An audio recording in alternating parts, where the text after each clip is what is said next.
Selamat sore para pemirsa, para pencinta si podcast Indonesia, Kanal Psikologi untuk Bangsa. Hari ini kita kedatangan tamu yang keren ya. Seorang psikolog lulusan Universitas Indonesia. Beliau pernah berkarir dan sebagai pimpinan di Fakultas Psikologi UP, menjadi dosen tetap, dan hari ini beliau sudah 5 tahun berkarya di negeri Paman Sam. Kita sambut Mbak Puspita Wardani. Selamat sore Mbak, apa kabar? Selamat sore, alhamdulillah baik. Mas Soni gimana dan keluarganya? Baik, berkat doanya ya, ketemu Mbak Pita sekarang jadi tambah semangat lagi saya ya gitu. Tetap cantik ini apa resepnya nih? Banyak makan pedas. Oh iya. Jangan lupa bawa sambal kemana-mana. Sih, jadi tetap sumringah ya. Sehat-sehat Mbak Pita? Sehat ya. Oke. Ini dalam rangka apa nih kok balik ke Indonesia? Ya memang kan masih orang Indonesia Mas. KTP masih, KTP masih, warga negara masih Indonesia. Keluarga juga masih banyak di sini. Siap. Jadinya ya masih main-main ke sini terus. Iya. Nggak bisa lupa ya. Pastinya selalu di hati Mas. Gitu ya. Jadi sudah berapa lama di Washington DC ya? Ya, saya sudah 5 tahun di DC area. Jadi di sana itu Washington DC kan sebenarnya kecil Mas. Jadi kita bilangnya DC area. Di situ ada DC, Maryland, and Virginia. Jadi kita selalu bilang DMV. DMV. Iya. Oke. Itu ibu kotanya Amerika ya? Iya. Oke. Lalu sudah 5 tahun di sana. Oke. Apa aktivitas sehari-hari di sana? Ya aktivitas sehari-hari terutama sama anak-anak. Sama anak-anak. Itu yang paling utama. Anak-anak kandung ya ini ya? Iya Mas. Bukan anak-anak panti asuhan atau apa kayaknya anak-anak kandung. Anak kandung. Berapa? 2 ya? Saya ada 2. Yang pertama usia berapa? 8, yang perempuan usia 8, yang kecil usia 6. Oke, selisihnya 2 tahun. Jadi lengkap ya, perempuan dan laki-laki. Terus ngapain aja tuh hari-hari ini? Ya, jadi tentunya masih sama anak-anak. Terutama kan waktu pandemi kemarin offline kan, masih virtual. Jadi, online. Online virtual ya. Jadinya harus menemani anak-anak terus belajar. Kan. Tapi memang sejak tahun lalu sudah masuk ke sekolah lagi seperti biasa. Sejak tahun lalu. Sebenarnya sudah mulai Maret tahun lalu. Tapi karena kami senang traveling, jadi kita ambil 1 tahun online supaya kita masih bisa jalan-jalan. Jadi kalau mau jalan-jalan ke tempat yang keren-keren, tanyalah Mbak Pita ya, gitu. Nah kebetulan Mbak Pita ini bersuamikan ya seorang Jerman ya, tapi tinggal di Amerika dan bekerja di satu institusi terkenal ya, yang pokoknya di dunia keuangan ya. Nah dari pengalaman berkeluarga dengan beda bangsa ya Mbak Pita ya, apa sih biasanya isu-isu yang muncul dalam rumah tangga pasangan-pasangan yang beda bangsa itu, baik pengalaman pribadi maupun pengalaman klien-klien yang selama ini ditangani di sana? Kalau saya lihat bukan pengalaman pribadi ya, karena kalau suami saya itu sudah tinggal lama di Indonesia. Jadi suami saya tuh udah hampir ke Indonesiaan sebenarnya. Lebih kuat budaya Indonesianya. Ya, beliau sudah ngerti gitu budaya Indonesia. Tapi kan kalau orang yang tinggal di sana belum tentu ngerti sama budaya kita. Biasanya kalau yang saya lihat, yang terlihat jelas sekali itu perbedaan dalam mengutarakan atau dalam mengekspresikan pendapat atau yang dimaui. Gitu. Karena orang sana lebih menghargai directness atau langsung. Jadi nggak usah belok kanan kiri. Basa-basi gitu ya. Bilanglah apa yang dimaui. Termasuk gitu. kalau dalam hal bercinta gitu. Bisa. Dalam segala hal. Dalam segala hal ya. Kalau kita kan masih malu-malu, nggak enak, tabu gitu ya. Padahal kan kalau mau mencapai satu tujuan harus dikomunikasikan. Straightforward gitu ya. Kalau yang satu direct banget, yang satu ngerasa kok gitu sih. Jadinya saya merasa tertekan atau merasa tersinggung karena ngomongnya kayak gitu banget. Kok gitu. Lugas itu ya. Iya, sedangkan yang satu ngerasa ini kok udah maksudnya apa yang sebenarnya dimauin tuh apa kok nggak clear gitu, jelas ya. Nggak enakan sopan gitu kan. Kalau kita terus ya itu yang paling jelas terlihat sih cara mengutarakannya. Tapi itu temporary sebagai isu keluarga-keluarga yang beda bangsa dalam perkawinan, atau itu menjadi semacam apa ya, permanen yang tak terselesaikan, atau ada masa-masa adjustable masing-masing? Ya, jadi biasanya sih semestinya ada masa-masa adjustment lah di awal kan. Gimana sih yang enaknya? Karena kan nggak ada satu rumus yang bisa buat semuanya. Jadi ya terus harus cari dong rumus yang sesuai sama keluarga kita apa. Mungkin kalau misalnya yang satu senangnya direct, mungkin yang lainnya berarti ngerti, oh iya itu bukannya maksudnya rude atau kasar, tapi hanya mengutarakan saja. Atau yang satu terus juga ngerti, oh kalau pasangan saya diem itu bukan berarti diem itu bisa berarti masalah. Iya. Jadi kan berarti komunikasi menjadi penting ya. Komunikasi memang itu sebenarnya enggak hanya beda bangsa ya. Beda suku dalam satu bangsa pun juga harus sama. Bisa jadi masalah. Memang komunikasi dari awal, ekspektasinya apa, dibahas deh pokoknya yang nggak enak dulu. Kenapa? Karena yang tadinya waktu pacaran indah, kan terus ngelihat, oh ya nih saya sebenarnya ada sih yang nggak suka kecil, tapi nanti ketika menikah itu 30 kali lipat lebih dahsyat gitu keluarnya ya. Karena kan kalau pacaran ya paling ketemu berapa kali sih, masih nahan-nahan ya gitu. Nanti kan itu pasti berlipat-lipat. Jadi sebelum dia sampai ke berlipat-lipat itu diomongin. Itu inisiatif boleh dari pria, boleh dari wanita ya. Iya dong. Kalau Indonesia kan biasanya nunggu wanitanya diem gitu. Atau kebalik, wanitanya seneng ngomong, tapi yang laki-laki karena kebanyakan dianggap kalau laki-laki bisa dong nyelesain masalah sendiri, jadi saya diem aja gitu misalnya. Ini nggak perlu kontribusi. Nggak perlu, ya saya nggak perlu ngomong, nanti biar selesai sendiri. Padahal yang wanita merasa tidak dilibatkan misalnya, merasa ya kesepian jadinya karena dalam berumah tangga tapi sepertinya sendiri gitu rasanya. Jadi merasa loneliness itu banyak ya. Jadinya nanti empty marriage kan. I see. Ya, itu terminologi baru tuh ya kawan-kawan ya, empty marriage. Ya kan? Termasuk empty working ya kan gitu ya. Atau empty wallet. Itu beneran kalau itu. Kalau empty working kan empty wallet ya. Gitu ya. Iya. Jadi tapi equality itu kan semacam apa ya, dituntut ya dalam keluarga-keluarga di Amerika ya mungkin ya, Dek. Gimana? Jadi ini beda sekalinya juga di sini ya. Kalau saya bilang sih masih terlihat berbeda jauh. Kalau di sana itu laki-laki sama perempuan sudah lebih setara. Jadi tidak harus satu pihak yang menafkahi. Dominan. Ya, tidak harus satu pihak yang dominan, tidak harus satu pihak yang memberi nafkah, tidak harus satu pihak yang mengatur rumah tangga. Semuanya bisa saling kontribusi. Kalau misalnya yang perempuan karirnya lebih bagus, itu sangat mungkin atau sudah mulai semakin umum bahwa perempuannya yang kerja di luar, laki-laki yang di rumah itu sangat umum ya. Dan tidak menjadi perbincangan ya. Tidak, sudah bahkan di-encourage atau didorong. Iya, supaya kenapa kamu lebih oke kok ya? Iya, betul. Saya ngalah Dedek gitu ya. Kamu duluan deh gitu. Iya, dan tidak perlu kecil hati karena memang semuanya boleh kok berkontribusi gitu. Tapi dalam nanti sehari-hari teknis soal keuangan gimana? Kan mungkin laki-laki gengsi minta sama istrinya. Nah itu yang harus diatur masing-masing. Dari awal gimana asumsinya? Apakah ada asumsi bahwa laki-laki harus menafkahi? Apakah ada asumsi bahwa laki-laki harus dominan? Atau uang kita bersama? Berarti harus ada rekening bersama? Ya biasanya sih ada begitu. Tapi itu semua seperti yang tadi saya bilang memang nggak ada rumus yang cocok buat semuanya gitu. Jadi bahkan juga kalau misalnya ke playground kita gitu ya, semakin banyak kita melihat bapak-bapak yang datang bawa anaknya, dan itu ya wajar-wajar aja. Gitu. Atau bukan semakin malas ya para pria-pria itu, enggak ya? Enggak dong, semangat dong, jagain anak-anaknya gitu ya, kan, Mas. Maksudnya malas cari duit. Nah itu nggak tahu dan kayaknya masih susah di Indonesia tuh ya. Kalau kita nganggur pasti diomongin tuh, itu bapak-bapaknya nganggur kayaknya. Gimana sih kok nggak bertanggung jawab sih ya gitu. Di sini tuh seakan-akan kalau laki-laki nggak di atas perempuan itu salah, laki-laki nggak dominan.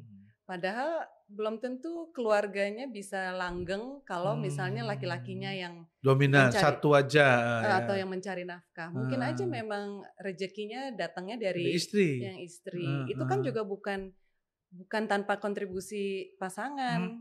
Istri bisa fokus karir kan karena didukung oleh suami. Karena nggak harus mikirin anak-anak di rumah. Harusnya berterima kasih ya Mas harusnya suami. Memang sama-sama aja, harus sama-sama tahu peran masing-masing. Terus kalau memang pada saatnya sekarang istrinya lagi turun karirnya, terus suaminya yang naik lagi ya bisa fine, juga. Ya kan gitu ya. Fluid ya, nggak selalu up and down lah ya. Iya kan nggak selalu satu arah. Betul. Hidup kan nggak selalu satu arah. Tapi kayaknya di Indonesia masih tuntutan untuk menjadi laki-laki sebagai pencari nafkah, istri itu dibiayai, kemudian istri minta apa aja boleh. Itu kok masih ada ya Mbak Vita ya? Itu masih kuat gitu loh. Ya benar nggak sih? Memang kultur kita masih begitu. Saya nggak bilang itu salah ya Mas, karena kan setiap kultur itu ada kelebihan, ada kekurangannya. Tapi yang pasti ekspektasi dari awal ini sudah dibicarakan dari awal. Kalau sudah solid dua-duanya, apalah pikiran orang lain, pendapat orang lain atau omongan orang lain itu semestinya jadi tidak tersier atau yang kesekian lah. Asal merekanya solid. Kalau merekanya sendiri nggak solid, punya harapan tapi nggak diutarakan, konflik tapi dibiarkan. Betul. Ya, jadinya, misekspektasi gitu. Yang satunya minta ini, yang satunya nggak ketemu ya. Iya, jadinya omongan-omongan jadi semakin memberatkan. Betul. Kan. Ya, jadi memang harus dua-duanya ini sebagai pasangan solid dulu. Oke, nah jadi kalau gitu kiat-kiatnya apa nih Mbak Pita bagi pasangan-pasangan yang kawin antar bangsa atau yang adik-adik kita yang pengen suatu hari dia itu apa kiatnya nih? Apa diomongin dulu, termasuk finansialnya, termasuk keluarga ya? Dalam ada keluarga inti, ada keluarga lebih besar. Nah itu bagaimana itu ininya? Ya ini juga salah satu hal yang berbeda sekali ya. Karena kalau di luar itu sebenarnya saya mungkin lebih banyak ngomong tentang negara barat. Karena kalau negara Asia beda lagi. Ya kan? Negara barat misalnya Eropa itu juga kurang lebih sama. Merasa mereka lebih individual. Jadi maksudnya keluarga inti itu lepas dari keluarga besar. Sedangkan itu beda sekali dong di sini ya. Di sini keluarga besar penting juga. Ya kan? Nah ini hal-hal seperti ini yang kalau tidak disadari dari awal, tidak dibicarakan dari awal bisa jadi potensi masalah. Ya jadi saya rasa sebelum memutuskan untuk komitmen jangka panjang, sebaiknya memang dipelajari dulu. Dipelajari dulu kultur masing-masing keluarga seperti apa. Jadi jangan udah cinta nih udah langsung aja kemudian menikah atau komitmennya jangka panjang sebelum benar-benar mempelajari kebiasaan. Kalau bisa ketemu keluarganya dulu, lihat dinamikanya, lihat interaksinya, cocok atau enggak. Jangan buru-buru. Iya, kan? pelajari dulu. Susu makanya ya. Ya dan karena memang dinamika keluarga itu bisa menurun kan Mas. Karena biasanya kita secara tidak sadar kita mengulangi apa yang kita lihat, apa yang kita pelajari secara nggak sadar ya, sejak kecil, parenting ya, sampai kita misalnya tahu apa yang kita alami pada waktu kecil itu sebenarnya kurang baik, terus kita mau putus, ternyata muncul lagi. Kalau kita nggak benar-benar aware akan itu, kita nggak bisa putusin. Tapi kalau misalnya kita aware bisa, tapi kan kalau nggak ya gitu ngalir lewat ya, gitu aja dan secara nggak sadar ya kita akan mengulangi melakukan yang sama aja gitu. Karena itu yang kita tahu. Mau gimana lagi baik, ya kan? Baik.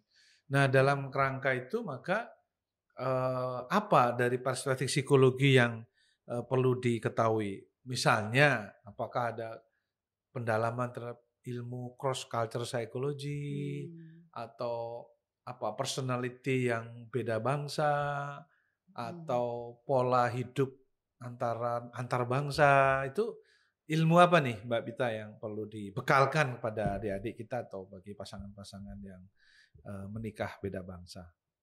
Kalau menurut saya yang paling pentingnya dari dalam diri kita itu kita mau belajar dan mau menyesuaikan. Sama-sama ya, jadi bukan satu pihak. Kita belajar bahwa ada yang juga mungkin benar selain dari apa yang sudah kita tahu. Oke, jadi open mind. Iya, kita buka pikiran bahwa bukan berarti yang kita alami sudah pasti paling benar. Benar. Siapa tahu ada juga yang bisa cocok dengan keluarga kita. Kan ini juga cocok. Even dari luar itu. Oke. Dan kalau ya sama-sama kan. Dan juga bukan berarti ini yang juga saya lihat ya Mas dari banyak kasus, bukan berarti yang dari luar itu lebih baik. Karena seringkali yang saya lihat itu ada rasa kurang percaya diri. Inferiority complex. Iya, jadi ada rasa kita kurang dibanding orang luar gitu. Padahal belum tentu juga. Iya. Mental inlander itu ya masih ada ya. Iya, jadi mental ngerasanya rendah diri. Iya, rendah diri itu yang disayangkan. Padahal potensi kita kan juga banyak, besar, tinggi dan bisa bersejajar juga. Bisa, ya kan? Tentu kita masih banyak yang kita juga perlu perbaiki. Tapi bukan berarti kita juga bisa lebih rendah value-nya dibanding orang lain atau dibanding orang luar. Padahal kita nggak belajar tentang ketidakpercayaan diri ya. Iya, ini yang mungkin sudah turun-temurun kita melihat bahwa unconsciousness gitu kali ya. Karena kan mungkin dari zaman dulu yang posisinya tinggi-tinggi itu pasti yang orang-orang barat itu ya. Kalau mereka kok maju, kalau kita jadi kayak apa ya kalau dalam teori psikologi itu representasi sosial ya, social representation yang terus diomong-omongkan seolah-olah bangsa kita atau kita ini tadi undervalue dibanding yang bule-bule ya, kira-kira seperti itu. Tapi memang sih Mas, kalau misalnya kita tadi Mas bilang tentang etika kerja, kalau menurut saya pun memang ada etika-etika kerja yang kita bisa pelajari dari sana. Seperti misalnya di sana disiplin waktu sangat diutamakan. Gitu. Terus makanya kalau lagi meeting juga karena harus efisien, jadi ngomong dong apa yang mau dikerjakan ya, jangan diam aja. Jangan diam aja. Nah ini agak susah karena di budaya kita itu untuk menonjol agak susah. Karena ngerasanya nggak enak, nggak sopan. Nggak sopan kalau saya ngomong gini, padahal ada yang lebih tua gitu misalnya, ada yang lebih senior. Kalau di sana enggak. Ambisius juga. Pokoknya kalau ada yang saya bisa omongin, kalau bisa lebih, dilebih-lebihin gitu. Iya. Gitu juga deh. Jadi need for achievement mereka tinggi ya. Tapi need for affiliation-nya? Nah itu dibanding kita lebih rendah karena mereka nggak terlalu teamwork. Yang penting mereka menonjol. Sendirian. Karena maju-maju sendiri gitu. Saya nggak bilang semuanya ya Mas, hanya kecenderungannya. Sebagian besar orang seperti lebih seperti itu. Ini yang menurut yang saya temukan di kasus-kasus yang saya temukan itu keluhannya seperti itu. Kenapa kok kalau di tim mereka sangat asertif ya. Jadi seakan-akan yang kerja satu orang itu gitu. Padahal itu kerja tim. Jadinya yang menonjol satu orang, yang maju satu orang gitu. Jadi sedangkan yang orang Indonesia tapi saya nggak biasa untuk menonjolkan diri. Nah itu biasanya terus solusinya gimana tuh? Kemudian ya memang harus waktu itu sih terapi asertif atau ya memang harus latihan tahu yang mana yang saya kerjakan ya saya juga harus omongin karena kan kadang-kadang ya nggak enak ntar dikira sombong atau ya nggak biasa aja untuk ngomongin keberhasilan nanti. Betul. Padahal itu udah biasa buat padahal kita. Di sana bahkan yang mungkin keberhasilannya kecil-kecil itu diomongin itu ya. Iya begitu juga lah. Nah dari pengalaman praktek sebagai seorang psikolog di Amerika, khususnya di Z area tadi itu, kalau boleh 3 atau 4 isu yang paling sering dikeluhkan mereka apa Mbak Pita? Kalau di keluarga, di bidang keluarga itu ya penyesuaian sih. Penyesuaian. Sebenarnya ya di semuanya itu adalah penyesuaian karena berbeda budaya, berbeda ekspektasi, berbeda kebiasaan. Tapi itu kan nggak cuma antar bangsa ya tadi ya, antar suku pun kan harus gitu juga ya. Jadi memang tergantung kita ada di mana ya kita juga harus menyesuaikan.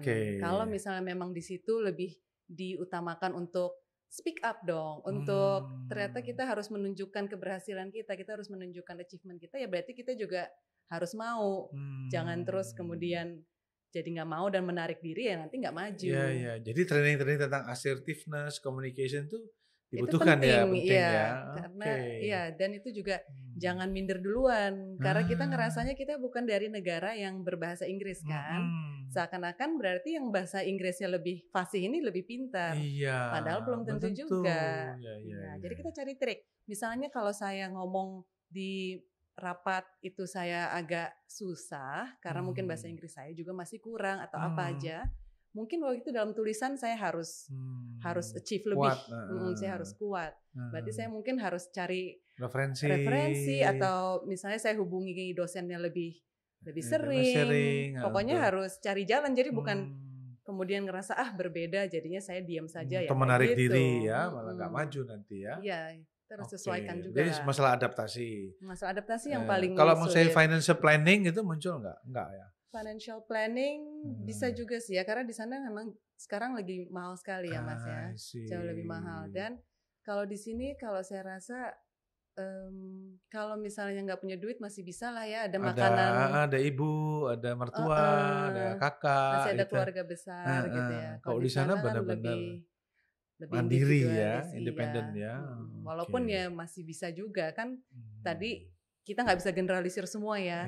Ada juga yang kekeluargaan gitu juga ada juga sih. Saya lihat Amerika juga ada istilah pulang kampung juga gitu ya. Terutama di bagian selatan itu mereka kekeluargaannya kuat sekali.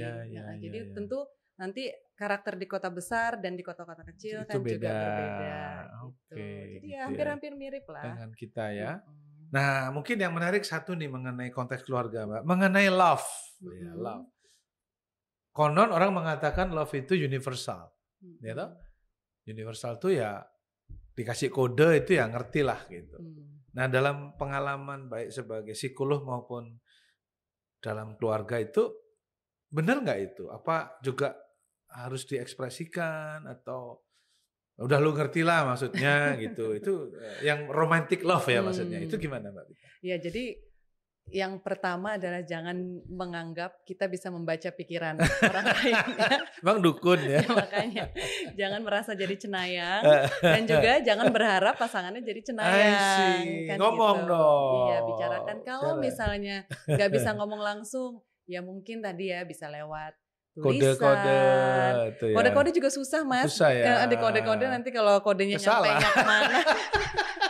Mendingan sih yang jelas komunikasi aja. Mendingan, baik tulisan maupun lisan. Iya. Dan juga nggak harus saat itu juga. Kan ada juga yang butuh cool down dulu kan. Ya nggak apa-apa.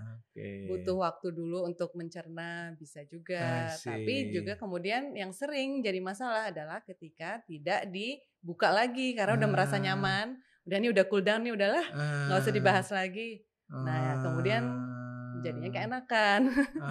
Jadi kalau bisa sih secepat mungkin supaya nggak lupa apa sih yang kemudian saat itu mengganggu, apa yang saat itu membuat nggak nyaman gitu. Ini yang sebaiknya lebih cepat dan juga harus seimbang. Biasanya kalau komplain langsung, tapi kalau muji nunggu 2 minggu berikutnya.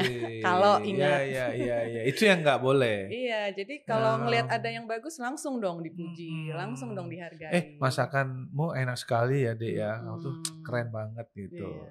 Termasuk yang romantis tadi itu juga harus diomongin juga ya. Jadi jangan ngerasa kan udah jadi suami istri ya udah kewajiban. Ya bukan dong. Itu yang bedanya kali ya.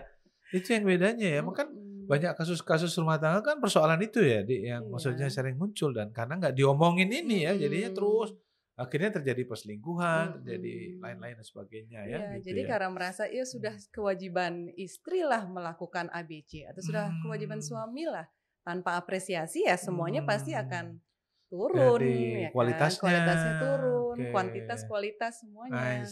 Dan itu mengganggu aktivitas juga ya. Mengganggu keharmonisan keluarga, motivasi juga. Kerja ya.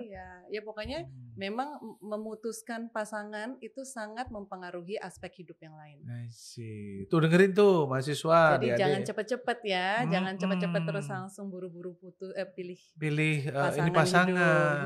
Tapi kalau kelamaan kan nanti susah juga. Berapa nih Mas? Setahun kali ya? Oh ya itu nggak ada waktu. Nggak ada waktu. Yang pasti sih, tapi asal memang intens untuk lebih dalam gitu ya. Mau belajar, mau menyesuaikan, jangan minta satu aja yang menyesuaikan gitu. Nah itu bedanya ya teman-teman ya pencinta podcast Indonesia bahwa ketika kita sudah menetapkan itu adalah segala-galanya ya karena itu masa depan kita ya. Kali kita salah pilih pasangan. Nah itu yang kacau itu sulit, ya. Itu karena sulit itu. Misalnya kita kemudian punya anak, nah itu mempengaruhi bagaimana hubungan kita dengan anak, bagaimana pendidikan anak. Itu jadi yang hal-hal kecil, keputusan-keputusan kecil itu kan turunan daripada hubungan suami istri tadi. Iya, jadi memilih pasangan itu bisa jadi kunci kebahagiaan selanjutnya. Dengerin tuh, memilih pasangan jangan sembarangan makanya belajar psikologi ya kan gitu. Kayak masuk psikologi psikologi gara-gara itu ya kan. Dan ketika hubungan atau relasi antara suami istri ini baik, itu akan mempengaruhi bagaimana treatment kita pada anak-anak, ya kan? Betul. Jadi kadang juga kan kita sibuk atau larut dalam merawat anak, kita lupa merawat hubungan dengan pasangan. Itu dia nih. Ini yang juga, salah itu ya. Iya, kita juga harus utamakan hubungan kita, karena kalau hubungan kita baik, anak-anak pasti baik. Anak-anak juga jadi baik. Iya, terpengaruh kan ya. Karena kan hubungan kita baik, berarti komunikasi kita tentang anak pun juga baik. Jadi kita juga bisa sepakat akan bagaimana caranya kita merawat anak-anak. Iya, sekolahnya di mana, apa saja yang harus dibekalkan makannya pada dia. apa, itu kan sebenarnya kecil-kecil tapi lama-lama bisa menjadi besar kalau nggak diomongin. Betul, kalau nggak sepakat. Dan ketika salah satu mungkin ada komunikasi yang kurang baik, kemudian lompat mengurus anak, tapi ini belum kelar, pasti pengaruh juga ke anak ya. Beresin dulu ini nih. Baru kita rawat bareng-bareng gitu ya, nggak bisa. Jadi terus lari satu misalnya, ya udahlah saya ke kantor aja nggak usah ngurusin, atau ya udahlah saya ngurusin anak aja biar nggak usah mikirin. Udah jadi sama-sama satu rumah, tapi sebenarnya rasanya kosong. Ya. Empty marriage. Kembali lagi. Tuh makanya ya, menarik sekali nih Mbak Bita mengenai konteks keluarga. Kita sekarang masuk lagi ke konteks yang lain, yaitu soal etos kerja ya. Dalam konteks profesional. Bisa diceritain nggak sih Mbak Bita untuk adik-adik, untuk teman-teman dosen, pimpinan juga mungkin ya di Universitas Pancasila, khusus Fakultas Psikologi itu, apa sih yang membedakan kok konon mereka itu bisa lebih maju, mereka lebih advance di dalam berbagai hal tuh, ada nggak etos ataupun kultur yang berbeda dengan kita dalam bekerja? Kalau saya lihat ya, kalau ini saya spesifiknya di Amerika, itu mereka kultur hustlingnya, hustling itu sangat tinggi, menonjol. Jadi intinya mereka mikir saya tidak harus berkarir di kantor 9 to 5 aja loh, rezeki ada di mana-mana. Good point. Gitu. Jadi mungkin saya kerja satu, tapi bukan berarti saya nggak bisa ada bisnis sampingan di kanan kiri. Itu motifnya apa? Ya supaya finansial. Enggak maksudnya hanya finansial atau dia tidak dihargai. Gue juga nggak cuma tergantung sama lu dong. Kalau lu nggak suka, gue bisa juga. Itu apa? Bukan itu. Kayaknya menurut saya bukan sih. Lebih ke kan di sana mahal sekali, terutama misalnya kesehatan. Jadi untuk bisa menutupi pengeluaran itu memang seringkali harus banyak masukan gitu ya. Nah, tapi kultur ini tuh yang saya nggak harus lulus jadi dokter atau nggak harus jadi apa, yang penting saya coba dulu. Kerjaan itu. Saya kerjain dulu. Nanti siapa tahu ada yang cocok, saya bisa sambil belajar dan saya bisa kompeten di situ. Dan di sana juga didukung oleh pemerintahnya karena mereka tidak terlalu strict kalau misalnya ada mau bisnis kecil mau buka, itu mereka mudah. Walaupun dari luar negeri ya, walaupun orang luar itu masih lebih terbuka. Jadi kultur untuk ayo bikin bisnis usaha kecil itu banyak di mana-mana. Banyak kesempatan dan orang-orang juga terbuka sama orang luar. Terutama di daerah saya, karena daerah saya kan memang cukup internasional ya. Banyak orang asing ya. Banyak orang asing. Jadi banyak organisasi internasional, banyak kedutaan kan. Jadi cukup terbuka lah sama orang-orang baru. Artinya gini, ketika orang bekerja di satu company sebagai employee, itu employer juga menyadari bahwa orang ini tidak satu-satunya pendapatannya dari saya loh sebagai gaji. Dia juga mungkin ada kesempatan lain atau kerjaan lain, dan itu nggak ada masalah. Itu di-encourage. Ya, jadi itu bedanya. Kalau kita mah kalau bisa di situ aja satu tempat. Ini nggak boleh, ini nggak boleh. Benar nggak sih? Tapi demand terhadap employee juga tinggi. Nggak masalah, asal fair kan gitu ya. Nah, gitu kan. Ini bedanya dengan Eropa misalnya. Kalau mereka work-life balance lebih diutamakan. Ya, di Eropa. Kalau di Amerika hampir nggak ada tuh work-life balance. Imbalance malah ya, imbalance. Karena itu kerja dan kerja itu mereka. Cocok dengan Jokowi Pak Jokowi, ya betul. Itu mereka lebih dihargai orang-orang yang mau usaha, mau kerja gitu. Jadi makanya produktivitasnya mungkin lebih baik ya. Tapi ya kalau misalnya saya lihat misalnya maternity leave-nya itu jauh di bawah Eropa. Sama kita pun masih lebih rendah di sana. Jadi memang kalau bisa kerja, kalau nggak kerja tergantikan. Gitu. Jadi kalau nggak kerja bagus tergantikan, tapi kalau misalnya punya usaha lain ya silakan dan ya kalau memang dibutuhkan. Itu free fight betul-betul ya, free fight liberalism. Iya. Gitu. Oke, tapi itu membentuk Pita juga ya untuk akhirnya yang semula nggak suka bisnis sekarang terpaksa harus bisnis gitu ya. Iya, karena ya memang bisa dan karena di sana orang juga konsumtif juga. Iya. Jadi emang cocok lah untuk orang bisnis di sana. Iya, cocok dengan psikologi juga di UP, bisnis psikologi ya. Betul. Jadi paradigmanya itu kalau ibu rumah tangga jangan sekedar konsumtif makan gaji suami, tapi juga gimana caranya aku berbisnis untuk mendukung suamiku. Sebaliknya, apabila ada istri yang bagus, yang karirnya bagus, suami juga mendorong dan gak usah minder kalau kita yang laki-laki ngurus anak di rumah, ya kan? Dan gak masalah, gak usah takut. Nah, ini yang kultur ini yang mungkin di Indonesia masih perlu kita edukasi lah bahwa equality ya, kemudian kalau gender sudah lewat, tetapi bahwa kesempatan yang sama untuk memberikan kontribusi bagi pertumbuhan dan kebaikan keluarga itu hak sama antara suami dan istri. Gitu ya, Bit ya kira-kira ya. Jadi gak ada yang satu yang paling cocok buat semuanya. Siapa tahu memang yang cocok ya tadi kan rezekinya emang jalurnya lewat istri. Bukan berarti itu kan rezeki finansial, tapi bukan berarti satu-satunya dari situ kan kesehatan misalnya dijaga oleh negara. Iya, maksudnya dari pasangan ini itu laki-laki kan, atau suami. Iya, kalau memang yang pergi keluar yang istri, yang suami di rumah, tapi kan rezekinya bukan cuma uang yang dikontribusikan. Suaminya bukan kan kontribusi money, waktu, care pada anak-anak itu kalau dihargai dengan uang pun juga mungkin bisa daripada ke mother care ya atau ke daycare gitu ya. Itu di sana daycare kan mahal sekali. Jadi daripada ngeluarin duit ke daycare lebih baik dirawat sama orang tua sendiri. Oke, jadi bagi pasangan-pasangan Indonesia kalau suami itu di rumah ngurus anak sama rumah tangga itu jangan dibilang suami pengangguran. Itu salah tuh ya. Karena itu mesti dihargai sebagai kontribusi suami dan mendukung istri ketika karirnya di luar lebih bagus. Why not?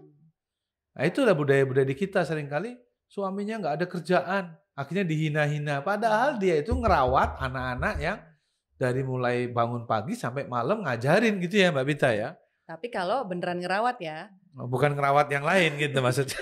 Maksudnya bukan berarti terus saya di rumah aja terus anak-anak suruh nonton TV ya nggak gitu dong ya. Enggak dong. Ya kan perannya yang betul-betul kontributif kan. Iya betul. Tapi kalau anaknya akhirnya nggak naik kelas ya kan berantem itu juga nggak diurus kan. Tapi misalnya kalau mahasiswa IPK-nya bagus, rapotnya bagus, berprestasi karena dididik oleh ayahnya yang di rumah tadi ya. Dalam tanda petik. Tapi apapun di rumah maupun tidak di rumah, di Amerika pengalaman Mbak Pita, kontribusi suami dan istri itu hak yang sama. Memiliki suami itu memiliki hak yang sama. Jadi nggak ada satu merendahkan yang lainnya ya. Gitu. Kemudian di tempat kantor disiplin, individualisme menonjol ya kan, beda sama kita yang nggak enakan. Itu kan nggak cuman gua loh, ada yang lain gitu ya. Kira-kira gitu ya. Tapi itu proses pembelajaran orang Indonesia harus ngapa itu Mbak? Kalau di sana memang begitu. Kalau nanti balik ke Indonesia lagi ya belum tentu cocok ya Mas diaplikasikan. Cuman kalau orang-orang Indonesia yang saya lihat ke sana itu kesulitannya di situ untuk mengekspresikan yang dirinya juga apa yang dia tahu karena udah ngerasa kurang. Walaupun saya tidak pernah atau belum pernah tinggal di luar dengan kerja orang putih, saya cocoknya sama begituan loh Mbak, sama. Bahwa prestasi itu ya individu dulu, kemudian mengangkat yang lain gitu ya. Tapi bahwa setiap orang itu harus dituntut untuk profesional, tahu tanggung jawab secara individu, itu saya cocok dengan itu. Walaupun saya orang Indonesia gitu ya. Benar nggak sih itu? Iya bisa. Jadi memang ini nggak melulu semua orang Indonesia seperti A, kan nggak gitu. Ada loh orang Indonesia yang sama dengan budaya seperti itu, walaupun dia tinggal di Indonesia ya, dan saya kira itu bagus ya. Nah, oke, sekarang ke pola asuh nih Mbak Pita. Pendidikan lah ya. Pendidikan itu bagaimana sih di sana itu menanamkan nilai-nilai kebangsaan, patriotisme yang kita ini, apalagi di Universitas Pancasila ya, yang saya merasa proses edukasi kita terhadap penanaman nilai-nilai ini belum optimal gitu. Nah, kalau di sana gimana? Ada nggak yang pengalaman Mbak Pita itu dalam pendidikan kebangsaan itu? Jadi kalau orang Amerika itu menurut saya ya memang patriotismenya tinggi. Patriotismenya tinggi orang Amerika itu ya. Jadi dari sejak kecil itu kalau masuk ke public school yang adalah sebagian besar public school ya. Karena kan semua negeri gratis. Negeri ya. Sekolah negeri itu kan semua gratis. Bahkan sampai makan pun semua disediakan oleh negara. Komputer semuanya ditanggung. Pokoknya gratis. Jadi sebagian besar tentunya masuk ke situ ya. Itu sejak kecil sekali. PAUD ya. Umur 5 ya. Kalau di sini TK ya berarti ya. Itu setiap pagi sudah ikrar kesetiaan terhadap negara. Ikrar kesetiaan setiap pagi. Itu sambil berdiri. Sambil berdiri sambil taruh tangan di atas dada. Ya. Oke. Jadi anak-anak saya udah hafal luar kepala itu semua ikrarnya terhadap bendera. Apa yang diikrarkan Mbak Pita? Ya kesetiaan terhadap negara, terhadap bendera. Egalitarian itu dia, fraternity gitu-gitu ya. Jadi Pledge of Allegiance, yang artinya adalah ya saya setia terhadap negara Amerika. Even kamu asalnya dari mana? Iya kan? Pokoknya kalau masuk sekolah negeri harus kayak gitu. Ya. Dan memang kebanggaan mereka terhadap Amerika, terhadap negara mereka itu tinggi sekali. Ya. Karena kan memang merasa superpower. Jadi kadang juga ada juga yang over, yang merasa kemudian melihat negara lain itu lebih kecil. Tapi ya kalau porsinya pas ya cocok, jadinya bisa membela negaranya atau ya bangga sekali. Jadi masuk militer tuh mereka juga bangga. Wajib ya itu ya? Bahkan wajib sih enggak. Tapi bangga karena ada kesadaran ketumbuhan sendiri ya. Melakukan pelayanan terhadap negara dan memang di sana dihargai. Jadi banyak sekali harga-harga khusus atau pelayanan khusus terhadap veteran atau terhadap orang yang di militer gitu. Jadi memang kultur patriotisme itu sejak kecil ya sampai dewasa, penghargaan terhadap orang, kalau sekarang kita sebut wajib militer lah ya, itu menjadi militer itu bangga malah ya, bukan mentang-mentang ya, tapi ya artinya dia juga bangga karena dia berperang di luar negaranya ya. Karena dia merasa mengabdi pada negara dan itu sebuah kebanggaan tersendiri. Iya. Even resikonya mungkin bisa mati ya atau cacat ya, kira-kira seperti itu. Iya, risikonya tinggi. Tapi misalnya kita kalau ketemu sama orang yang kita tahu di militer, itu kita kemudian kasih apresiasi biasanya. Thank you for your service. Gitu. Thank you for your service ya kan? Iya, itu semuanya dibiasakan seperti itu. Jadi memang penghargaan terhadap militer itu tinggi. Ya. Cocok dalam arti dulu kita pernah mengalami era seperti itu ya gitu dalam Orde Baru ya, walaupun sekarang ini akhirnya menjadi penghormatan terhadap teman-teman yang mengabdi di militer ataupun di kepolisian tuh, karena era demokrasi ini kadang-kadang menjadi lebih turun gitu ya kualitasnya. Sejak reformasi lah ya Pita ya. Nah sekarang bagaimana kita melihat keilmuan psikologi? Mbak Pita kan pernah kuliah di Universitas Indonesia, kawan-kawan ya. Kemudian pernah mengajar, pernah jadi pimpinan di Fakultas Psikologi Universitas Pancasila, mengajar juga, ada kurikulum. Nah kira-kira dari kurikulum di Indonesia ini yang perlu diimprove berdasarkan pengalaman praktek psikolog di Amerika apa Mbak? Ilmu apa nih yang perlu dibekalkan pada adik-adik kita ini? Kalau ini memang beda negara, beda kekhususan Mas. Kalau yang saya lihat di Amerika itu mereka punya masalah drugs yang sangat tinggi. Narkoba maksudnya? Masalah narkoba, masalah kesehatan mental itu mereka sangat-sangat bermasalah. Sekarang menjadi perhatian sekali ya, perhatian besar. Sekarang jadi mereka mengeluarkan banyak sekali uang untuk menjaga kesehatan mental. Jadi sudah dilihat cukup setara lah, hampir setara dengan kesehatan fisik. Okay. Jadi mereka semakin sadar betapa berpengaruhnya kesehatan mental terhadap kehidupan sehari-hari, terhadap semuanya ya, terhadap karir, terhadap kinerja employee. Jadi kalau nggak diperhatikan bisa dampaknya turun, produktivitasnya turun. Itu ada kementerian khusus yang menangani itu? Kementerian khusus saya kurang tahu deh, tapi kalau nggak salah sih ya di bawah kesehatan. Jadi nggak cuma fisik, tapi sekarang mental. Mental health ya. Ya, jadi itu sekarang bisa masuk asuransi juga untuk konselor dan memang didorong. Dan privacy juga dijaga. Mental health bisa diasuransikan nih kawan-kawan ya, di Indonesia itu kita belum, masih fisik. Nah ini perhatian untuk BPJS Kesehatan ya, dan BPJS Naker nih, dan rumah sakit bahwa konsultasi psikologi itu juga bisa ditanggung oleh asuransi. Iya, dan memang sama pentingnya, cuman nggak kelihatan aja. Nggak intangible dia ya. Iya, jadi kan tetap harus diperhatikan dan didorong, dan jangan di stigma, kan masih ada stigma ya. Orang gila itu ya. Iya, kalau ke psikolog, wah berarti ada lemah iman ya. Lemah ya, mental. Lemah mental terus, atau ini kurang berdoa aja gitu. Saya sering dapat masukan seperti itu. Jadi ketika masuk ke psikolog sudah taraf yang sulit gitu, karena ya terlambat. Iya, bukan terlambat, semoga nggak ada kata terlambat ya.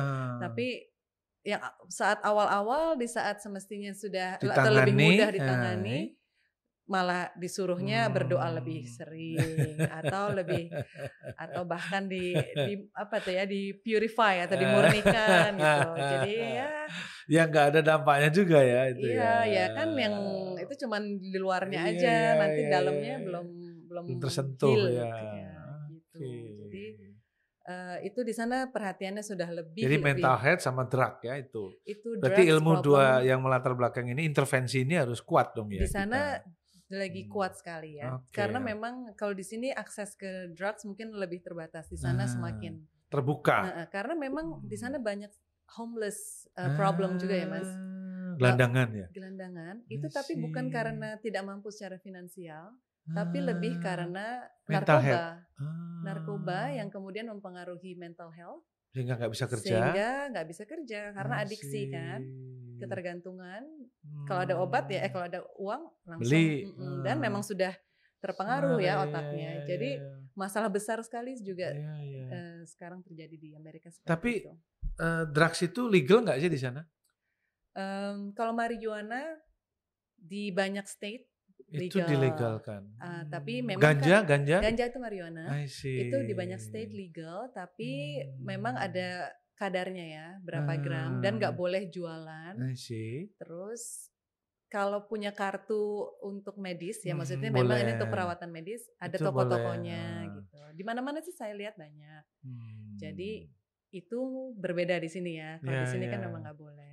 Tapi kalau ada wacana yang meminta atau mengharapkan ganja itu dilegalkan untuk kesehatan, menurut Mbak Pita gimana? Dari pengalaman di Amerika, memang akhirnya orang bisa kontrol. Contoh kayak obat misalnya sakit perut. Kalau banyak kan ya kan nggak bagus juga. Tapi orang kan tahu kapan minum obat sakit perut, kapan enggak gitu ya kan. Ini tergantung kebutuhan gitu. Itu menurut Anda gimana? Kalau di sana kan memang lebih termonitor juga sih Mas, kan harus ada resep. Jadi kalau memang sudah ada kartu, ada syarat-syaratnya ya. Kalau udah ada kartu, ini memang dari dokter sudah dibolehkan untuk membeli apa-apa, itu bisa. Tapi memang monitoring di sana juga bagus. Kalau di sini kan mungkin masih lemah ya. Masih sistemnya masih belum terkoordinir gitu. Ya. Jadi mungkin agak sulit kalau dilepas di pasar atau ya. diaplikasikan di sini mungkin agak sulit. Kalau di sana ya lebih termonitor. Tapi kalau lihat kasus kapan itu ada ibu dengan anak yang epilepsi ya, yang kejang-kejang itu, tapi di luar ya, di Australia terbiasa dikasih obat itu, kami jadi lebih tenang, lebih ini, rasa-rasanya pada kasus itu boleh juga ya untuk pengobatannya gitu. Kalau enggak sedih saya itu melihatnya itu ya. Kalau tersedia tapi nggak boleh itu kan ya? sedih gitu loh. Ini gimana sih? Bukan untuk yang aneh-aneh gitu loh ya. Untuk pengobatan untuk pengobatan. Disupervisi gitu ya. Tentu oleh dokter atau psikiater ya. Tenaga medis. Betul. Ya. Saya kira itu perlu kepertimbangan ya. Iya.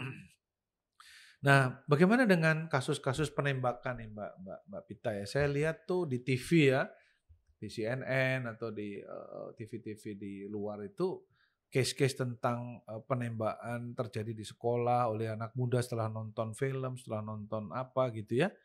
Itu kok masih sering terjadi ya? Itu gimana tuh ceritanya tuh? Jadi ini memang kompleks sekali Mas. Kompleks ya. Tentang senjata di Amerika ini memang berbeda dari negara-negara lain. Jadi saya sebagai orang pendatang mungkin tidak bisa mengerti sepenuhnya ya. Kenapa kok bisa jadi masalah besar seperti ini gitu. Karena di kita nggak ada kultur senjata. Betul. Tapi dari mereka itu sudah kultur turun-temurun dari sejak nenek moyangnya. Sejak Indian ya, zaman India itu ya. Indian. Dari sejak mereka membangun Amerika, itu memang nomor satu adalah kebebasan, freedom.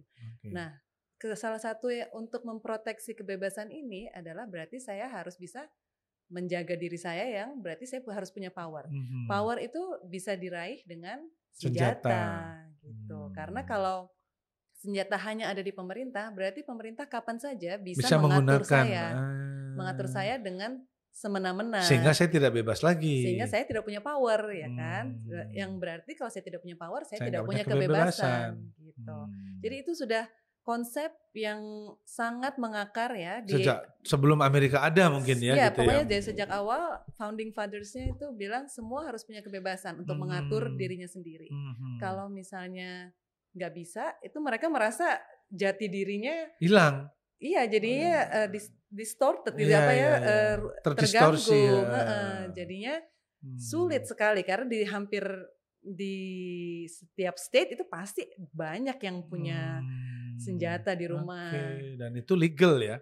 Itu legal atau illegal tidak tahu, tapi memang ini kultur mereka gitu. Kita juga nggak bisa bilang karena kita orang luar kita bilang ya udah diambil aja semua senjata, ya nggak bisa gitu. Mungkin ya. Tapi kan kasus penembakan sendiri sampai menimbulkan orang meninggal itu kan kasus pidana kan. Itu diproses nggak sih di sana? Diproses dan di sana memang kalau dari segi hukum sih lumayan kita bisa mengandalkan lah penegakan hukumnya. Penegakan hukum, sistem hukum di situ kita masih bisa percaya. Ya, masih bisa percaya bahwa akan ada proses selanjutnya. Tapi memang bagaimana kemudian selanjutnya itu susah ya Mas ya. Karena memang semua orang berhak punya senjata untuk melindungi dirinya sendiri. Tapi apakah perlu 10 senjata satu rumah? Itu nggak dibatasi. Itu kan juga bingung gimana cara membatasinya. Untuk juga menjaga agar senjata itu dipergunakan untuk betul-betul melindungi diri atau menyerang itu juga susah ya gitu. Jadi peran psikolog penting dong ya untuk pengendalian emosinya. Saya rasa sih memang kalau dari saya pribadi untuk bisa mendapatkan senjata itu semestinya ada tes psikologi ada tahapan-tahapan yang lebih banyak supaya tidak semudah itu karena di sana lewat online juga bisa Mas bisa beli walaupun ketika ngambilnya barangnya tetap harus ada tahapan KTP harus itu gitu tapi nggak semuanya rajin dalam memenuhi tahapan atau memeriksa gitu. Nah kalau saja itu bisa dikuatkan lagi misalnya dengan merangkul tim kesehatan mental sehingga kemudian bisa lihat ini memang nggak ada sejarah kekerasan atau dari segi keluarga kayaknya juga gitu. Jadi memang ini kompleks sih Mas, nggak bisa ada satu jawaban. Kebijakan yang langsung bisa menghentikan ini gitu ya. Susah karena memang udah kultur mereka ya. Gitu, sama kayak kita ada sebagian suku yang bawa golok misalnya ya. Atau bawa badik itu hal yang biasa kan gitu sebagai sebuah budaya zaman dulu ya. Nah mungkin terkait dengan bagaimana sistem politik ya Mbak Pita kan di sana konon katanya cuma ada 2 partai besar tapi sebenarnya partai itu banyak kan ya.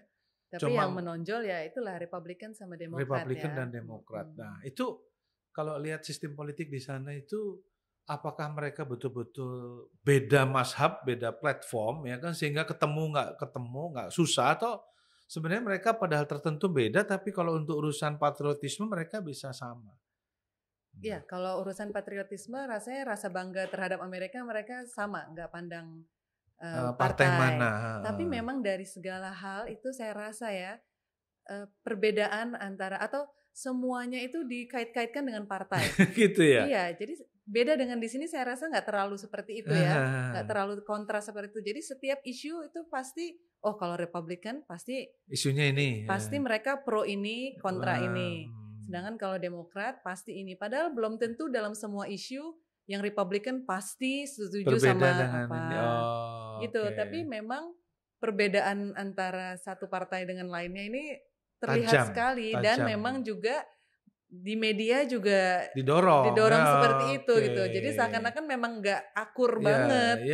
Padahal, jadi ada semacam apa, in group out group gitu ya, in group out group ya gitu. Iya, padahal kalau dilihat sehari-harinya sih sebenarnya semuanya baik-baik aja, nggak yang oh karena dia Republikan saya nggak mau temenan, nggak gitu juga, nggak terlalu kelihatan juga. Hanya kemudian ya kalau di media memang kelihatan sekali seakan-akan oh yang ini anti apa, kalau yang ini harus pro apa. Jadinya tuh seakan-akan berbeda sekali. Padahal banyak loh yang bisa ketemu di tengah, banyak loh yang bisa diomongin. Cuman kan itu bukan bahan berita yang menarik ya. Iya. Yang nggak ekstrim-ekstrim itu nggak menarik ya. Jadi yang dikeras-keraskan, yang di kutub yang ekstrim kanan dan ekstrim kiri ini gitu. Nah, kita di Indonesia kan sekarang ini Mbak Pita ya, apalagi kita di Unas Pancasila ini, baik pimpinan yayasan maupun pimpinan rektor, Pak Rektor dan jajaran sampai dekan dan semuanya itu kita kan berkomitmen untuk menjunjung dan memelihara, menjaga nilai-nilai Pancasila. Nah, salah satunya dengan membangun 6 rumah ibadah. Ya, yang menurut saya satu-satunya private university di Indonesia yang punya ini. Nah, gitu. Di satu sisi sekarang kita sedang juga mengalami sebuah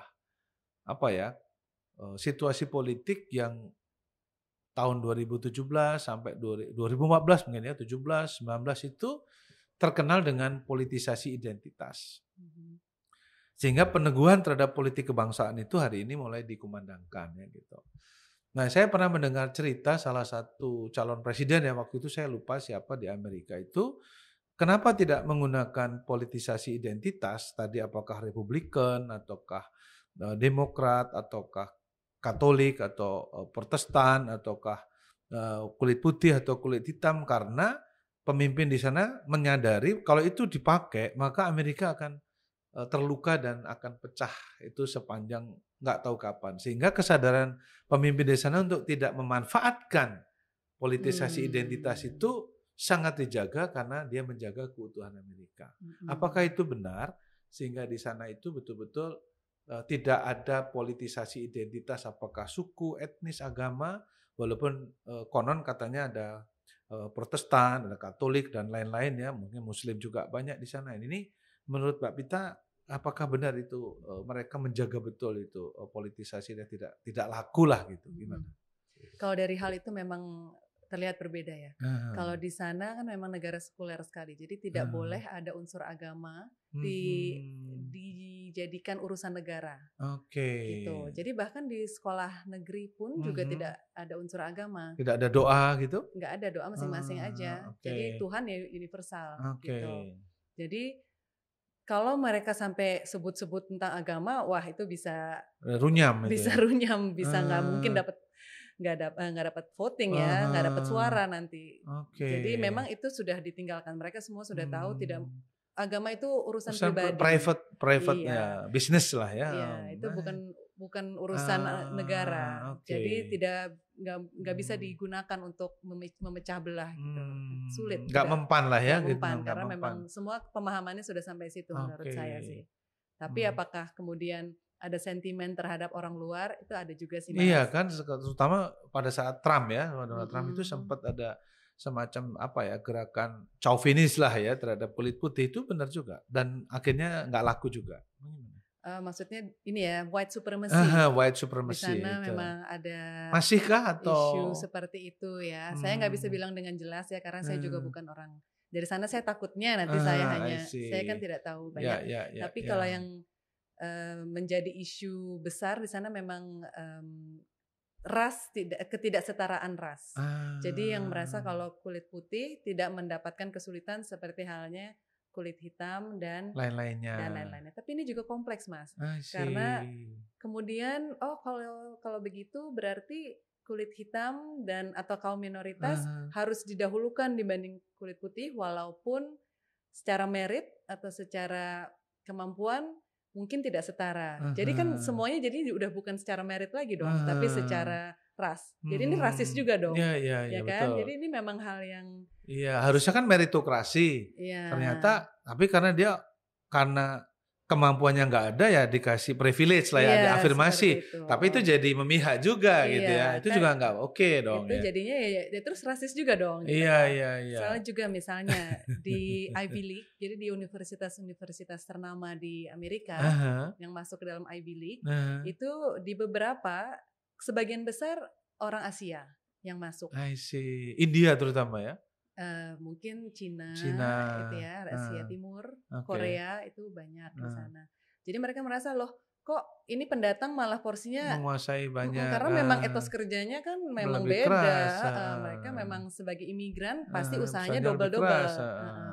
Nah itu jadinya mereka merasa kalau gitu kita ini enggak secara legal ya Mas ya. Informal lah ngomong-ngomong. Tapi dari berita-berita yang saya lihat banyak yang kemudian mencoba mengurangi porsi yang orang Asia masuk karena ya nggak bisa dong, ini kan pendatang gitu misalnya. Nah terus kan berarti terus yang diutamakan yang lain-lain. Nggak harus white juga sih Mas. Tapi di luar yang ini dari kelompok ini tadi tuh. Jadi itu berarti kan rasis juga. Crime terhadap Asian juga dong terhadap ras Asia. Padahal kan secara achievement atau secara meritnya mereka unggul dan memang karena kerja keras gitu. Tapi kemudian tidak mendapatkan posisi karena rasnya Asia gitu kan tidak adil juga. Jadi hal-hal seperti ini dilematis memang kompleks Mas Jadi bukan cuman satu yang unggul terus kemudian yang lain disadvantage, nggak gitu juga sih. Karena ada banyak juga yang kemudian jadi rumit lah. Iya, menarik. Tapi untuk diteliti ya itu ya, sebagai isu. Nah kalau mengenai kesetaraan bukan kesetaraan ya, kesempatan mengekspresikan agama gimana di sana? Di sana sih dilindungi dengan jelas sih. Kalau memang ada yang sampai terganggu dalam mengekspresikan spiritualismenya atau kepercayaannya, mereka bisa mengadu intervensi, atau bisa menuntut negara. Bahkan bisa ada intervensi negara. Ya jadi proteksi terhadap itu sih saya pikir cukup baik. Oke. Karena sejak kasus 911 itu kan ya, isu-isu tentang keagamaan ini kan sempat menjadi memanas ya di sana ya. Tapi sekarang sudah normal ya, sudah oke. Iya, saya rasa ya, saya sebagai Muslim yang di sana juga nggak merasa ada diskriminasi, nggak ada merasa terintimidasi. Saya sebagai Asia juga, karena kan kemarin ini ada isu hate crime against Asian ya, kalau nggak salah ya.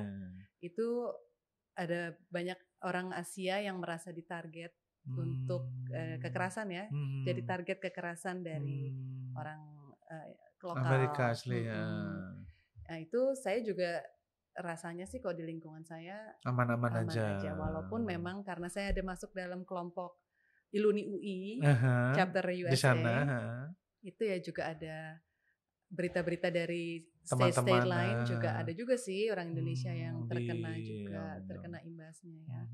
Tapi tidak terlalu besar lah ya. Banyak anggotanya Iluni UI di ratusan ya. Tuh Iluni UI di Washington DC nanti ya. Kalau mau kontak Mbak Pita ya. Kalau kita mau kunjung ke sana, alumni UI bisa ada kawan-kawan yang siap membantu ya Mbak Pita ya.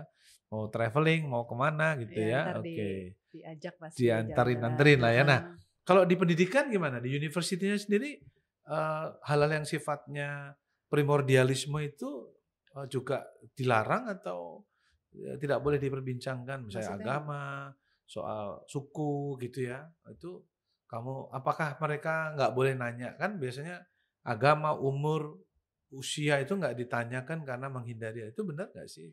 Jadi itu kode etik aja sih, I Mas. see. Kalau hal-hal seperti ini, hal-hal pribadi tidak layak ditanyakan I see. gitu, atau diperbincangkan terutama di publik. Kalau di ruang privat ya masih bisa mungkin ya, tapi itu di frown upon atau artinya tidak dianggap baik gitu. Tapi bukan berarti kemudian ada peraturan tertulis itu nggak gitu juga. Ini secara etika aja, mereka nggak nganggap gitu. Nggak impolite lah ya ngomongin kayak gitu ya. Oke. Nah, karena kan udah 5 tahun di sana, tahu perkembangan di Amerika, khususnya di DC dan perkembangan di Jakarta, ya kan? Setelah dilihat ini apa yang beda nih Mbak antara Jakarta hari ini dan Washington hari ini dengan 5 tahun yang lalu? Nah, ini ada sesuatu yang dari menarik, aspek apa nih Mas? Dari aspek ekonomi mungkin, dari aspek infrastruktur mungkin, ya kan? Termasuk dari aspek apa ya, pola perilaku masyarakatnya mungkin. Ada nggak menurut pengamatan kita? Kalau dari infrastruktur sayangnya kita memang masih tertinggal jauh ya Mas. Soalnya ya bahkan kita untuk pejalan kaki aja nggak dikasih ya, iya kan, di sana pedestrian gitu.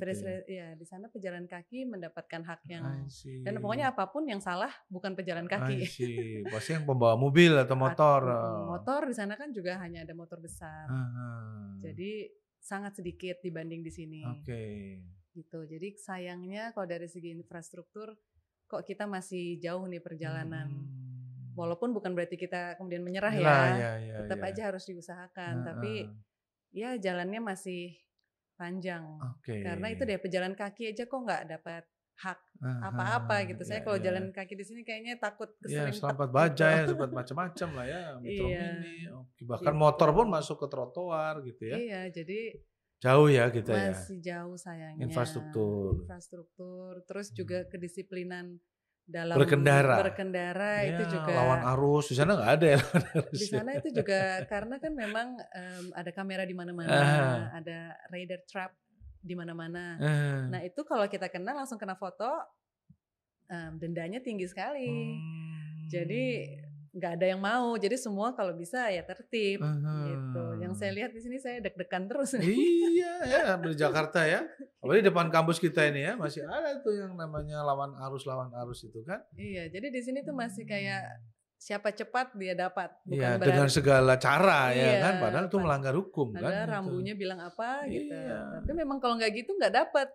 Kalau nggak gitu, maunya jalan pintas kalau saya. Iya, tapi maksudnya karena semuanya seperti itu, kalau kita nggak kayak gitu juga, jadinya jadi nggak maju-maju. Maksudnya nyampenya jadi lama banget. Tapi kan itu seolah benar, tapi sebenarnya nggak benar kan gitu. Iya, saya bukan membenarkan. Kan, saya cuma bilang karena lingkungan yang seperti itu, kita seakan-akan kalau kita nggak ikutan kayak gitu, kita jadinya jadi lama. Padahal mestinya nggak boleh kayak gitu. Itu berarti sistemnya yang nggak jalan. Iya kan.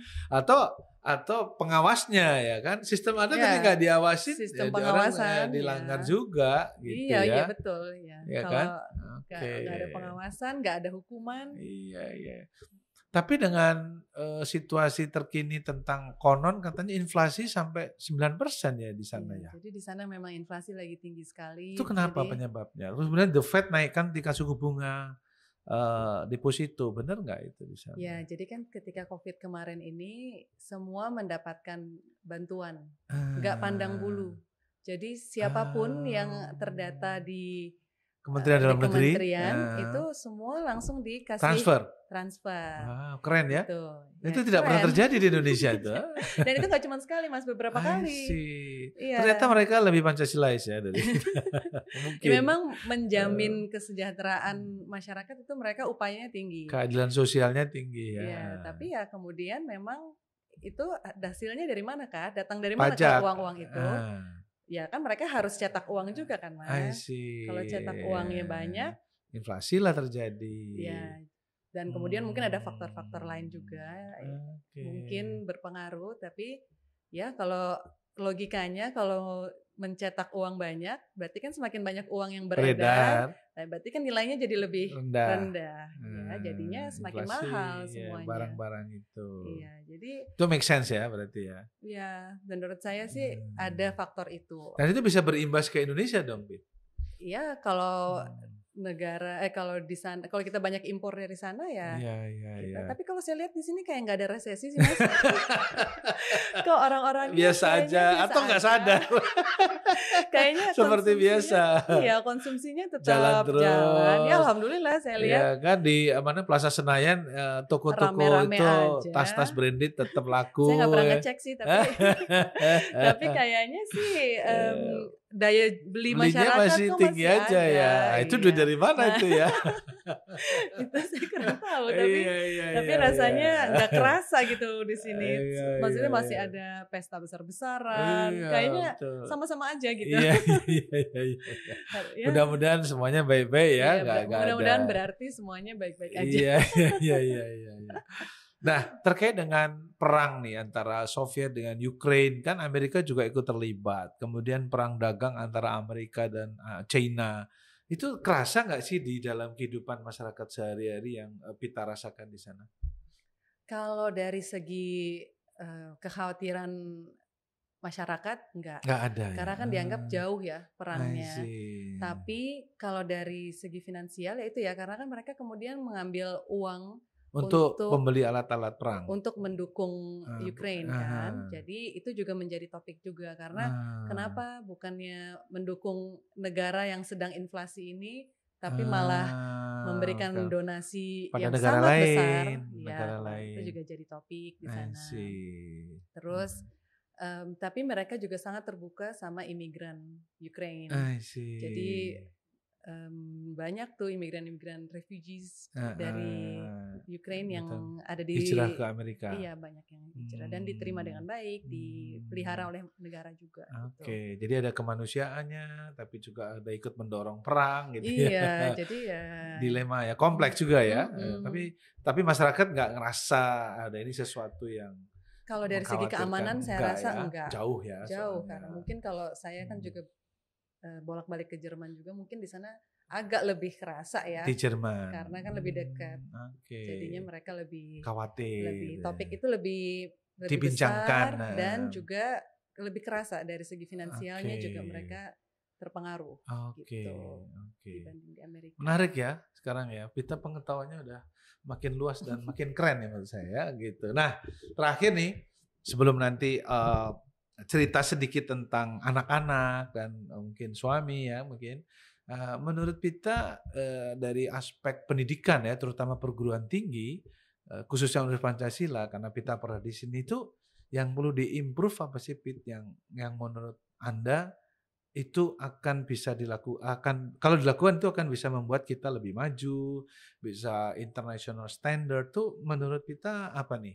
Apa ya? Sesuatu yang perlu diperbaiki untuk kemajuan perguruan tinggi di Indonesia khususnya di Pancasila misalnya gitu, atau psikologi lah gitu. Kalau saya rasa soft skill yang kita yang kita butuhkan dari mahasiswa kita ya, nantinya kan ini berarti generasi penerus. Itu soft skill untuk percaya diri dan berpikir kritis. Karena self confident and critical thinking. Iya, dan mau curiosity ya. Keinginan tahunya. Keingintahuan terhadap hal-hal baru yang positif. Iya dong. Ada kita istilahnya kepo. Ingin tahu juga. Bener tapi juga ya. tapi nggak penting. Ya nggak sih? Ya. Itu kan juga curiosity juga. Coba dari negatif ke positif. Itu yang kills the cat tuh yang kayak gitu tuh. Kepo-kepo yang kayak gitu. Tapi misalnya keingintahuan jangan ngerasa misalnya saya bidang saya psikologi, berarti saya cuma mau tahu psikologi aja. Tapi saya juga penasaran nih hubungannya psikologi sama ekonomi apa, hubungannya psikologi sama teknologi apa gitu. Jadi pendekatannya lebih multidisiplin lah ya, jangan cuma satu aja. Itu good point. Jadi cocok ya dengan bisnis psikologi ya. Terus disiplin ya tadi ya, karena kalau saya lihat di sini lebih longgar terhadap waktu, terhadap komitmen, termasuk utang piutang. Nggak dibayar itu nggak berasa bersalah. Bisa galakan yang yang nagih. Iya, jadi Itu untuk bersaing di dunia global menurut saya itu penting. Dan juga berpikir kritis. Karena di arus global, informasi global seperti ini, kita kalau asal nerima-nerima aja. Wah, itu bisa hoax ya, bisa masuk ya. Bisa. Susah. Jadi kita juga harus mikir secara logika, kita masuk gak sih ini? Bener gak sih ini? Ya kan gitu. Ini sumber terpercaya apa enggak? Terus juga jangan ngerasa oke, itu saya percaya penuh. Coba kita cari dengan cara pikir kita juga seperti apa, metode pendekatan, metode riset kita ya seperti apa gitu. Jadi intinya jangan mengandalkan output luar terus ya. Kita juga percaya diri lah sama apa yang kita punya. Betul. Juga. Gitu. Jadi percaya diri dengan diri sendiri, percaya diri dengan kemampuan kita, dan percaya diri dengan kebanggaan dengan Indonesia. Yang kedua adalah critical thinking. Berpikir kritis itu tidak menerima informasi apapun ini telan mentah-mentah, kemudian di-share dengan cepat kan ya, tanpa disaring gitu kan. Kemudian adalah tadi curiosity, keinginan tahu bahwa dunia itu tidak bisa diselesaikan dengan satu pendekatan ya. Harus ada multidisiplin, mau belajar yang lain, dan jangan seperti silo kacamata kuda, psikologi aja gitu ya. Tapi nggak mau belajar disiplin ilmu lain dan keterkaitannya. Karena kalau kita di organisasi kan, misalnya di HRD nggak bisa lepas dari finance bisa dengan marketing dengan operation, kan ini satu rangkaian ya, nggak bisa kita gitu nggak Bit kira-kira? Saya mau tambahin kenapa? Karena curiosity ini adalah akar dari growth atau pertumbuhan. Ya kan kita maunya kalau kita hidup kita terus maju. Jadi kita bisa pikir, kalau saya belajar ini atau kalau saya punya pengetahuan ini, ada pengaruhnya nggak sama self growth saya, perkembangan diri saya, perkembangan kemampuan saya. Kalau kepo doang, itu kan berarti ini sih sebenarnya nggak ada hubungannya sama perkembangan diri saya. Nggak bertumbuh ya. Apakah saya jadi tambah pintar, saya tambah bermanfaat, apakah saya jadi tambah baik gitu. Ini yang harus dijadikan acuan dalam mencari tahu. Kalau cuma cari tahu tapi nggak jelas, ya habisin waktu ya. Gitu, jadi harus akarnya self growth kita self growth.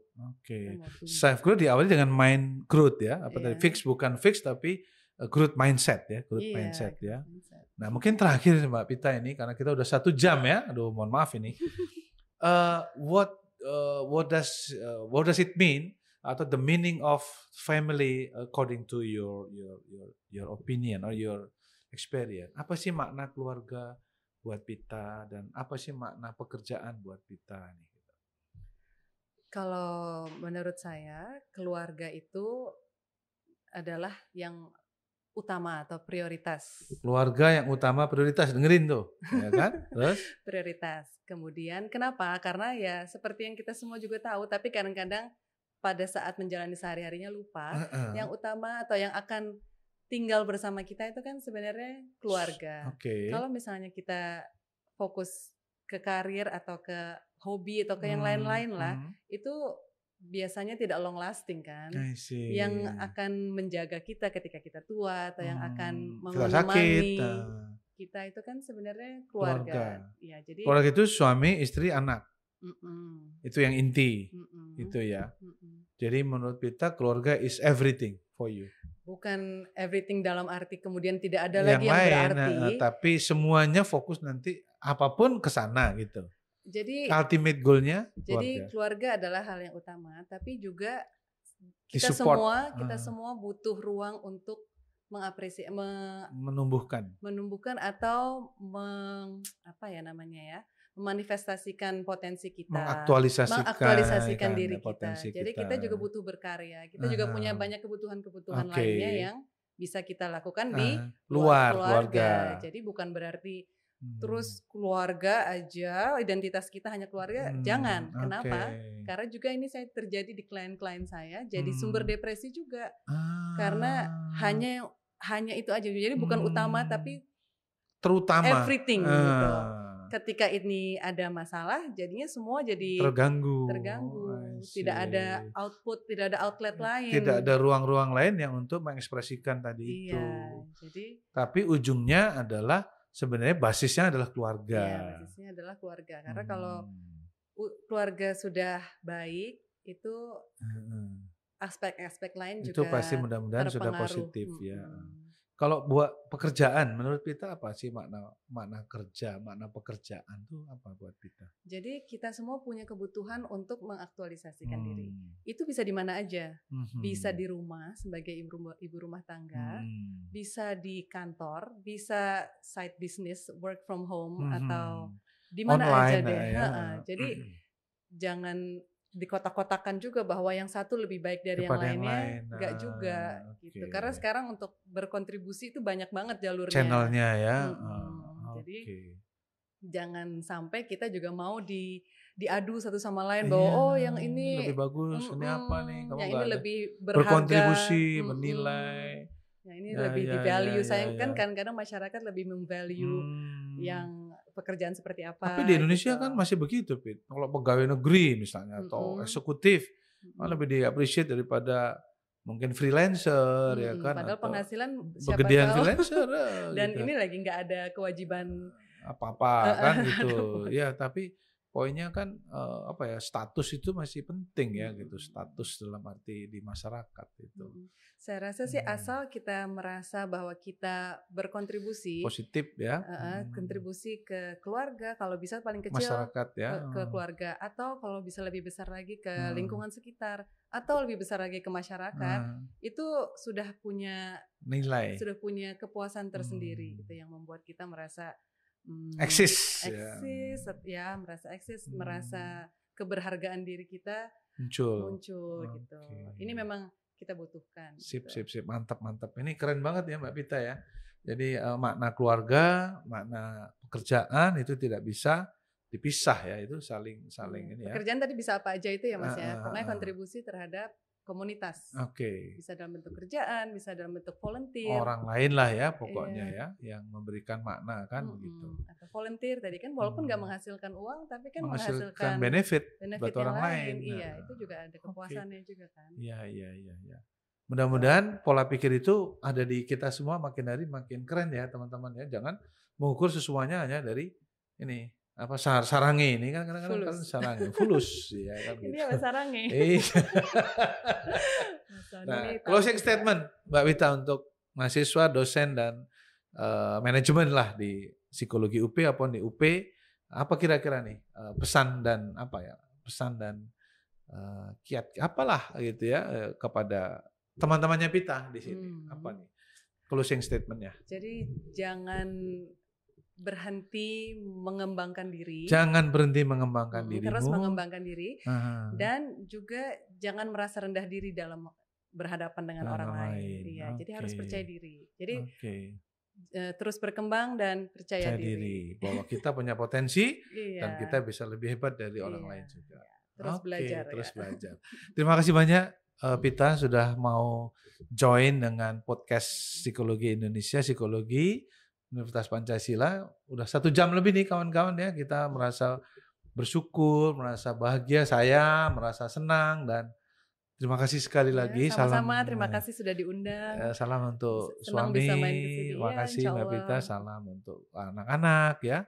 Ikut anak-anak, keluarga semua. Ikut semua ya. Dan terus nanti kalau misalnya bisa bergabung lagi ya. Kita bisa lebih banyak, bisa sering ketemu, dan saya kira pertukaran informasi antara Amerika, Indonesia itu saya kira penting ya untuk saling mengembangkan satu dengan yang lain. Sekali terima kasih banyak Mbak Pita. Terima kasih banyak undangannya. Salam untuk keluarga dan selamat jalan nanti kalau kembali. Kapan kembali nih rencananya? Masih berapa minggu lagi. Berapa minggu lagi ya? Kita masih bisa ketemu lagi dong ya? Terima kasih.